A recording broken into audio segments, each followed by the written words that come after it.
Hi everyone, आइए आज की इस वीडियो में हम क्लास 6 का भूगोल यानी कि ज्योग्राफी का चैप्टर नंबर 2 ग्लोब अक्षांश एवं देशांतर इस चैप्टर से रिलेटेड सॉल्यूशन आज की इस वीडियो में देखने वाले हैं, जो कि आपके एनसीईआरटी बुक का सॉल्यूशन होने वाला है। ठीक है, इससे पहले वाले चैप्टर्स का भी सॉल्यूशन आपको इसी वीडियो के डिस्क्रिप्शन में दे दूंगा, वहाँ पर जाकर के आप सारे चैप्टर्स का सॉल्यूशन आप देख सकते हो। ठीक है, तो चलिए शुरू करते हैं आज की इस वीडियो को। ओके, क्वेश्चन नंबर फर्स्ट की ओर आते हैं। क्वेश्चन नंबर फर्स्ट है आपका, निम्नलिखित प्रश्नों के उत्तर संक्षेप में दीजिए।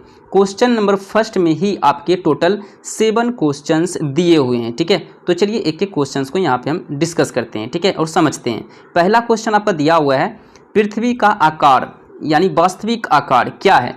पृथ्वी ग्रह का जो है वास्तविक आकार, रियल शेप, अर्थ का क्या है, ये आपको बताना है। ठीक है, तो आइए समझते हैं। देखिए, पृथ्वी का जो आकार है, ओके, एक पूर्ण क्षेत्र नहीं है। पृथ्वी एक पूर्ण क्षेत्र नहीं है। यह उत्तरी ध्रुव और दक्षिणी ध्रुवों पर थोड़ा चपटा है। ओके, इसकी आकार जो है उत्तरी ध्रुव और दक्षिणी ध्रुव पर थोड़ा चपटा है और बीच में उभरा हुआ है। ठीक है, ये इसका आकार है। ओके, तो इस तरह इसका यहाँ पे आंसर आप इसी तरह लिखोगे। ठीक है, क्वेश्चन नंबर 2, ग्लोब। ग्लोब आपने फिगर देखा होगा। ओके, नहीं देखा तो आपको फिगर मैं इस साइड में लगा दूंगा। इस तरह के ग्लोब के फिगर होते हैं। ठीक है, तो ग्लोब जो है पृथ्वी ग्रह का एक लघु रूप होता है। ओके, ये पृथ्वी का क्या होता है, एक लघु रूप होता है, एक लघु शेप होता है। ठीक है, ओके, यही इसी को ग्लोब कहा जाता है। ठीक है, नेक्स्ट क्वेश्चन नंबर 3 है, कर्क रेखा का अक्षांशीय मान क्या है। तो कर्क रेखा का जो अक्षांशीय मान होता है 23/2 डिग्री उत्तरी अक्षांश होता है। ठीक है, नेक्स्ट है, पृथ्वी के 3 ताप क्षेत्र कौन से हैं। तो पृथ्वी के 3 ताप क्षेत्र इस प्रकार है। पहला है उष्णकटिबंध, दूसरा है शीतोष्णकटिबंध, तीसरा है शीतकटिबंध। ये तीनों जो है पृथ्वी के ताप क्षेत्र कहलाते हैं। ठीक है, यानी कि टेम्परेचर एरिया कहलाते हैं। ठीक है, अच्छा, क्वेश्चन नंबर 5 को आते हैं, अक्षांश और देशांतर क्या है।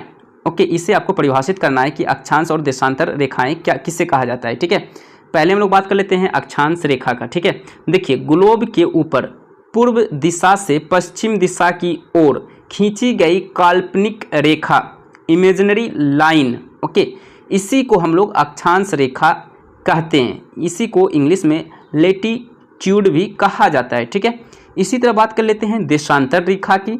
तो उत्तरी ध्रुव से दक्षिणी ध्रुव को मिलाने वाली काल्पनिक रेखा को देशांतर रेखा यानी कि इंग्लिश में हम इसे लॉन्गिट्यूड के नाम से जानते हैं। ठीक है, ओके, तो इस तरह आप इसे यहाँ पे डिफाइन कर सकते हो। ठीक है, चलिए क्वेश्चन नंबर इसी का 6 है, उष्णकटिबंध को अधिकतम मात्रा में ऊष्मा क्यों प्राप्त होती है। ओके, देखिए, उष्णकटिबंध जो है ये पृथ्वी का एक ताप क्षेत्र है। ठीक है, इसमें अधिकतम ऊष्मा की मात्रा क्यों प्राप्त होती है ये आपको बताना है। ठीक है, देखिए, उष्णकटिबंध में ऊष्मा की मुख्य मात्रा प्राप्त होती है क्योंकि यह कर्क रेखा और मकर रेखा के बीच मौजूद होती है।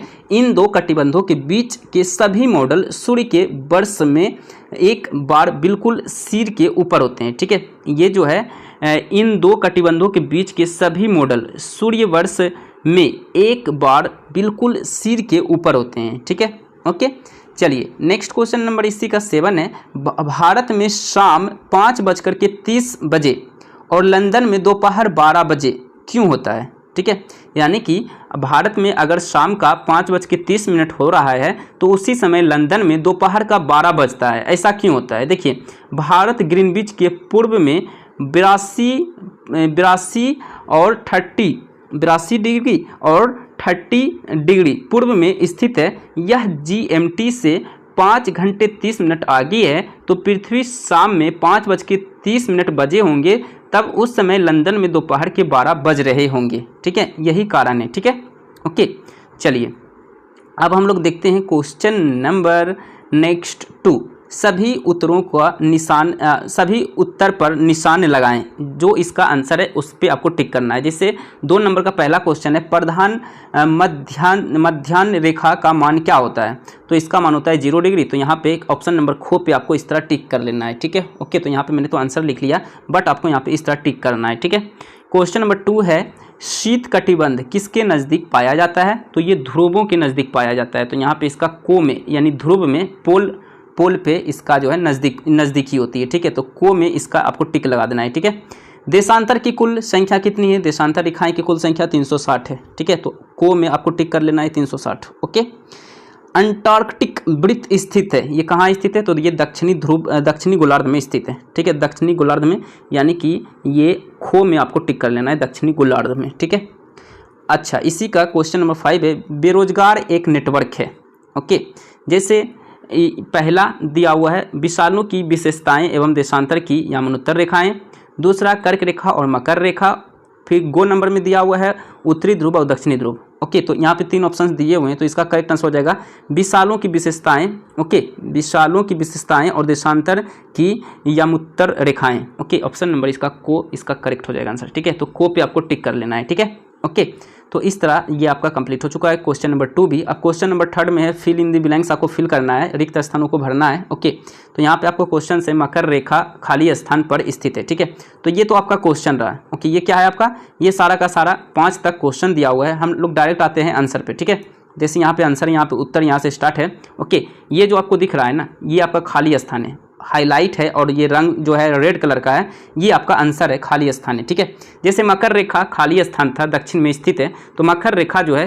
23/1/2 डिग्री दक्षिण में स्थित है। ठीक है, यानी कि आप इस तरह ऐसे कह सकते हो, इसे आप 23/2 डिग्री दक्षिण में स्थित है। ओके, इस तरह भी आप लिख सकते थे, इसे आप चाहो तो आप इस तरह भी लिख सकते थे, 23/2 डिग्री दक्षिण में स्थित है, इस तरह भी लिख सकते थे। ये डिग्री का पहचान है। ठीक है, ऊपर में जो है इस तरह डिग्री होता है। ठीक है, भारत का मानक यमोत्तर 82/2 डिग्री पूर्व देशांतर है, या फिर इसे हम इस तरह भी पढ़ते हैं 82/1/2, यानी 82 का 1/2।